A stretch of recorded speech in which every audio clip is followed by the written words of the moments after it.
आज की चर्चा में स्वागत है।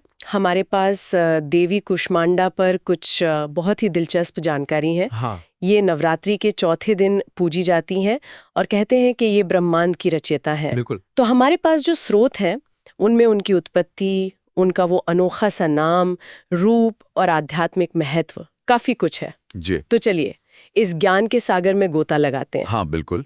और देखिए, देवी कुष्मांडा सिर्फ एक पौराणिक कहानी नहीं है। हम्म। वो ऊर्जा, प्रकाश, सृजन, यहाँ तक कि आनंद, इन सब का प्रतीक है। अच्छा। तो ये देखना बड़ा दिलचस्प रहेगा कि कैसे एक देवी की कल्पना, यूनिवर्स की शुरुआत और जीवन शक्ति की इतनी गहरी बातों से जुड़ जाती है। सही कहा। तो सबसे पहले नाम पर ही आते हैं, कुष्मांडा। ये सुनने में ही थोड़ा अलग लगता है ना? हाँ, बिल्कुल। तो इन स्रोतों में इसका क्या मतलब बताया गया है? हाँ, देखिए, इसका विच्छेद बड़ा मीनिंगफुल है। हम्म। कु मतलब थोड़ा सा। थोड़ा सा। अच्छा। हाँ। ऊष्मा यानी गर्मी या ऊर्जा, और अंडा यहाँ पर वो कॉस्मिक एग मतलब ब्रह्मांड का प्रतीक है। ओह अच्छा। जी। ब्रह्मांडीय अंडा। जी। तो आसान शब्दों में कहें तो वो देवी जिन्होंने अपनी थोड़ी सी सौम्य सी ऊर्जा से इस पूरे ब्रह्मांड रूपी अंडे को रचा। वाह। और ये थोड़ी सी ऊर्जा वाला आइडिया बड़ा गहरा है। हम्म। मतलब ये बताता है कि किसी महान चीज को बनाने के लिए कोई जबरदस्त विस्फोट जरूरी नहीं है। कभी कभी एक बहुत सूक्ष्म फोकस्ड एनर्जी भी काफी होती है। और इसी से जुड़ी वो सबसे फेमस कहानी है ना, कि जब कुछ नहीं था, सिर्फ अंधेरा, तब देवी ने बस मुस्कुरा दिया और ब्रह्मांड बन गया। हाँ हाँ, ये सोचकर ही कितना पावरफुल लगता है। मतलब एक हल्की सी मुस्कान और पूरा यूनिवर्स रोशन हो गया। जी। और ये सिर्फ कोई पोएटिक बात नहीं है, ये हमारे दर्शन में जो आनंद से सृष्टि का विचार है ना, हाँ हाँ, आनंद, उससे जुड़ता है। उनकी वो मुस्कान, वो डिवाइन निर्मल आनंद है जिससे क्रिएशन पॉसिबल हुआ।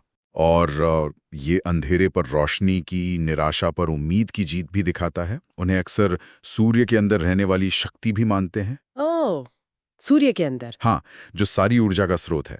और इसीलिए शायद उन्हें धरती पर जीवन देने वाली, खासकर पेड़ पौधों को पोषण देने वाली देवी भी माना जाता है। अच्छा, ये लॉजिकल लगता है।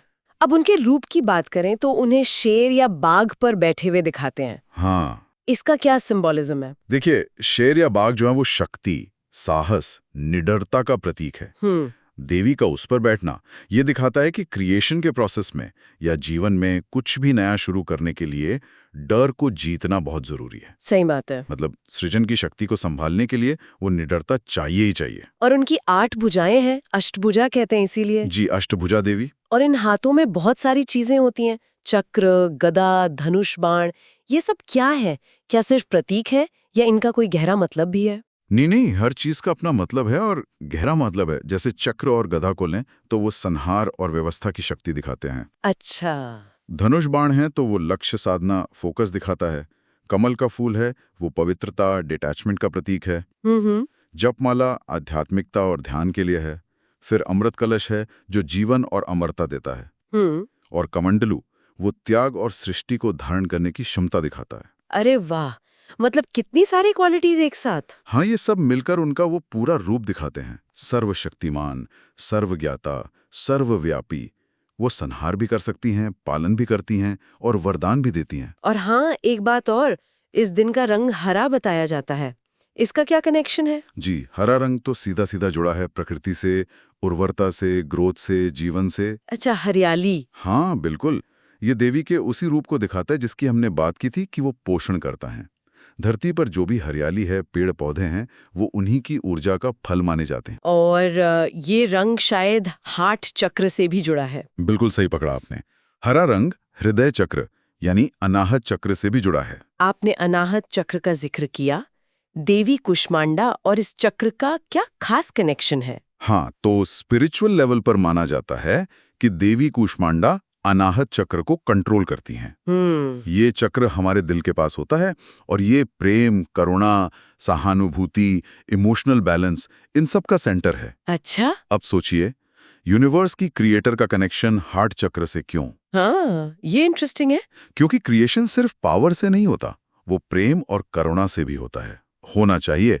उनकी कहानी हमें यही सिखाती है। मतलब ये कि पॉजिटिविटी, प्रेम, करुणा, इस एनर्जी से हम सिर्फ अपनी मुश्किलें ही पार नहीं कर सकते, बल्कि कुछ नया, कुछ सुंदर भी बना सकते हैं, रच सकते हैं। वाह, ये तो बहुत गहरी बात है।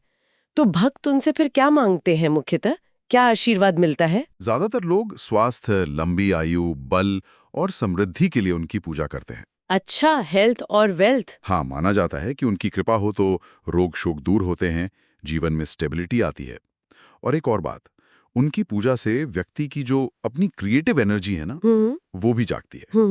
और इस एनर्जी से जुड़ने का एक तरीका मंत्र जाप भी है। हाँ, मंत्र तो होते ही हैं। जी, जैसे ओम देवी कूष्मांडाय नमः। ये मंत्र सिर्फ आशीर्वाद के लिए नहीं है, बल्कि उनकी उस क्रिएटिव, जीवन देने वाली शक्ति के लिए एक तरह का आभार है। ग्रैटिट्यूड। हाँ, और उस एनर्जी को अपने अंदर फील करने का एक तरीका भी है। तो अगर हम समराइज करें, देवी कूष्मांडा की कहानी सिर्फ एक पौराणिक कथा नहीं है। ये ऊर्जा, सृजन, प्रकाश, निडरता और सबसे बढ़कर एक मुस्कान की शक्ति की कहानी है। बिल्कुल। ये विचार कि शून्य अंधेरे से सिर्फ एक मुस्कान से ब्रह्मांड बन सकता है, ये अपने आप में बहुत इंस्पायरिंग है। हाँ, बहुत ज्यादा। और ये हमें सोचने पर भी मजबूर करता है ना? किस बारे में? कि हम अपनी रोज की जिंदगी में अपनी छोटी सी पॉजिटिव एनर्जी से, या शायद सिर्फ एक मुस्कान से, या किसी के लिए कुछ अच्छा करने से कितनी क्रिएटिविटी या कितना पॉजिटिव बदलाव ला सकते हैं। सही बात है। शायद पूरा ब्रह्मांड ना सही, पर अपनी दुनिया में, अपने आसपास तो जरूर कुछ नया रच सकते हैं। हाँ, इस पर सोचना तो बनता है। वाकई दिलचस्प।